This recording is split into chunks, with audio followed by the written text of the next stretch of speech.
least will understand where I'm coming from. At some point, I was paid by the Israeli government, by the US government, by the Palestinian Authority, and by Hamas organization. I was working for all those guys at the same time.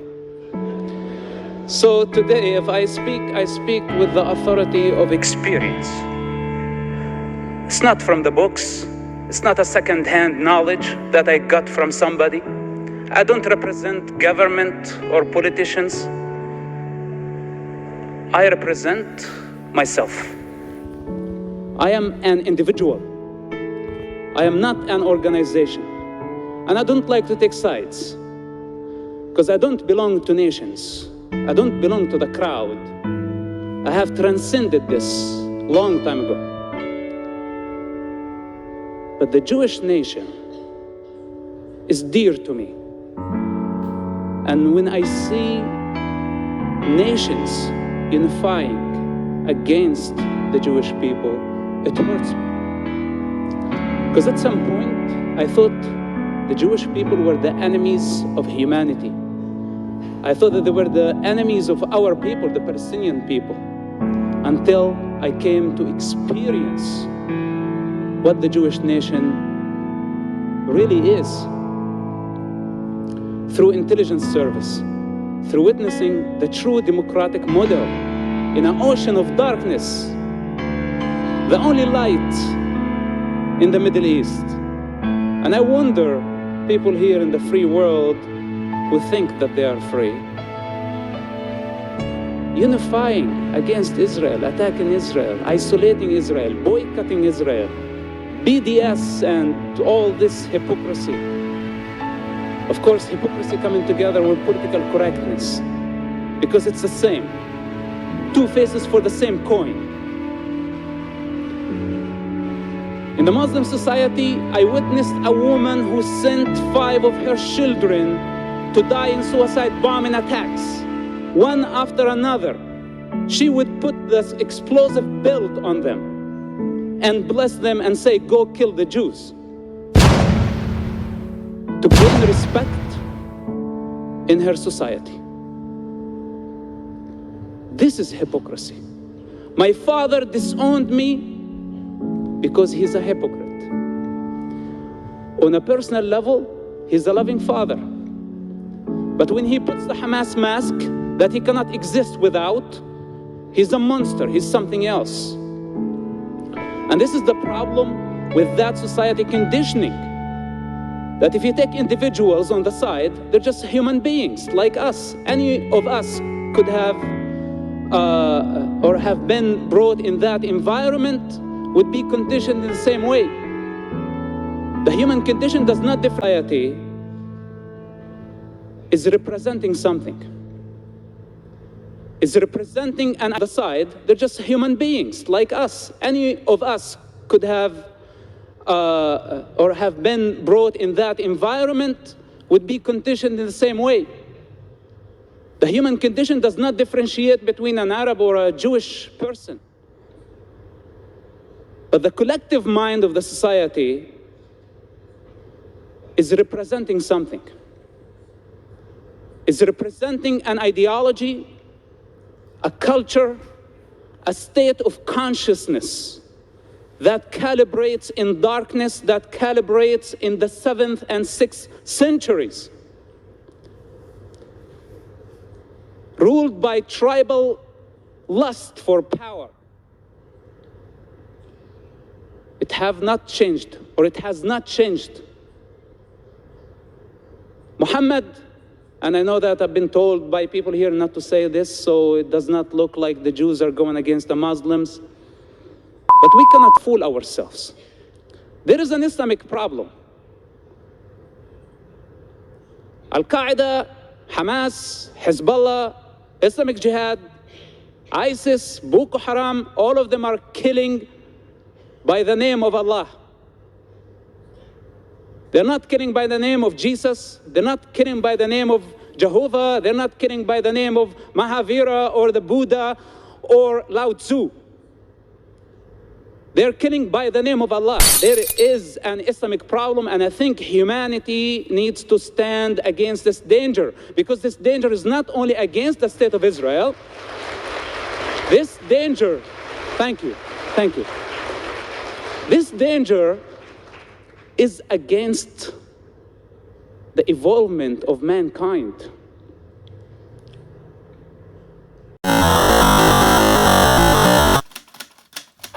Right? That would have been politically incorrect. But when it comes to matters, universal issues, when we see waves of violence and darkness taking over and spreading, and we choose to stick our head in the sand with the name of political correctness,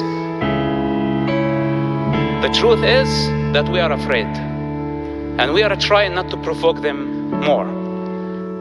We are trying not to create a religious war. But there has been a religious war, whether you like it or not.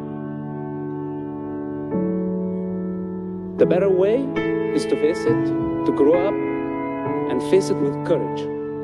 This is what I say. The problem is not in the individual. We are not against the Muslim people. I cannot be against my mother and my father and my people. They're just people.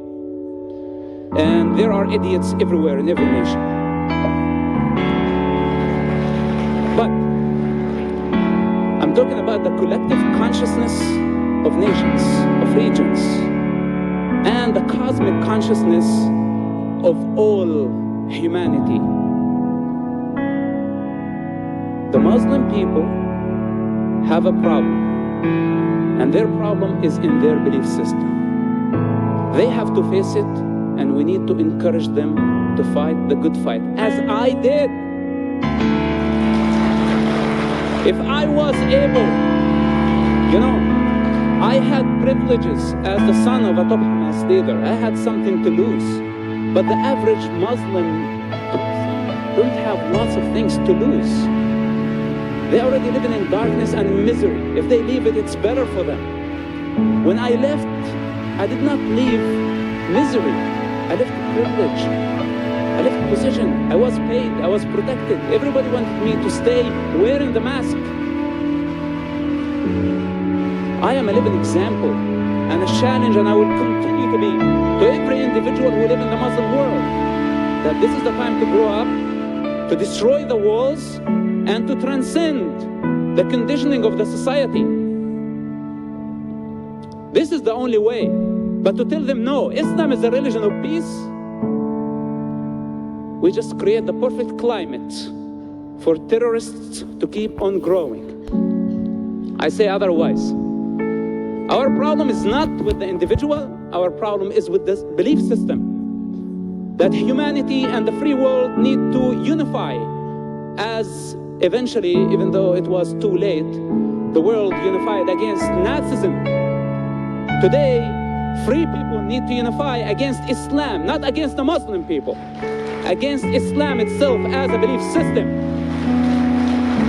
When the president of the free world stands and say that Islam is a religion of peace, he creates the climate, he provides the climate, the perfect climate to create more terrorism.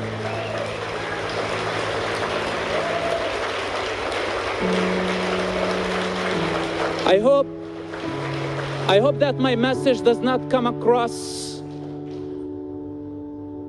I don't want to create more chaos, but there is no other way.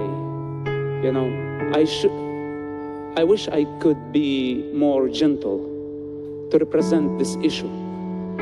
But I've seen death, and I came from hell, and it's very dark. What is the alternative for Israel and for democracy, or for the American Constitution? It's the darkness of the 6th century. This is what's the alternative. I don't believe that there is any system, including the American Constitution, that can solve the human condition or help the individual to integrate to a higher state. I believe this is up to the individual. But the difference between the 7th century environment and democracy, that the individual has more room and more peace or peaceful environment to grow. I experienced it myself. When I was in Ramallah, I was only able to practice Islam. I only knew the mosque. But in Tel Aviv, I practiced Christianity. When I was a Muslim also, I practiced Islam in Jerusalem, the capital of Israel, where the Jewish people are not allowed to worship at their Temple Mount. Then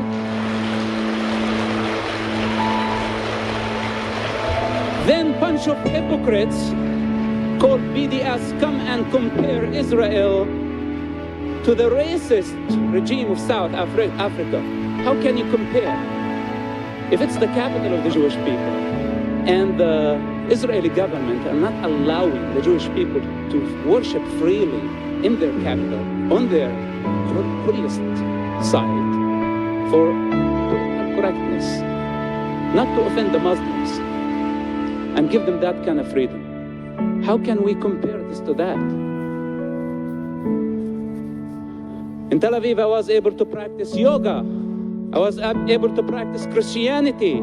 They're Muslims, they're Druze, they're all type of people, all type of religions, protected under the Israeli umbrella and the Israeli law. This is not available in the other countries surrounding. If Israel is destroyed, or if Israel is isolated, what is the alternative? What those people are doing, I really don't understand. I know that I came across pro-Israeli this afternoon, but it has been a privilege. Why not? I love Israel. I love what Israel stands for, its ethics, its values, its democracy, its love. A nation that was able to overcome the Holocaust, and instead of playing the victim mentality and blame everyone for their suffering, they were able to build a state, a democratic state, make it from a newborn state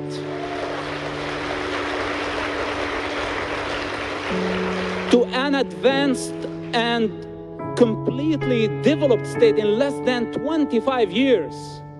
This is a great example.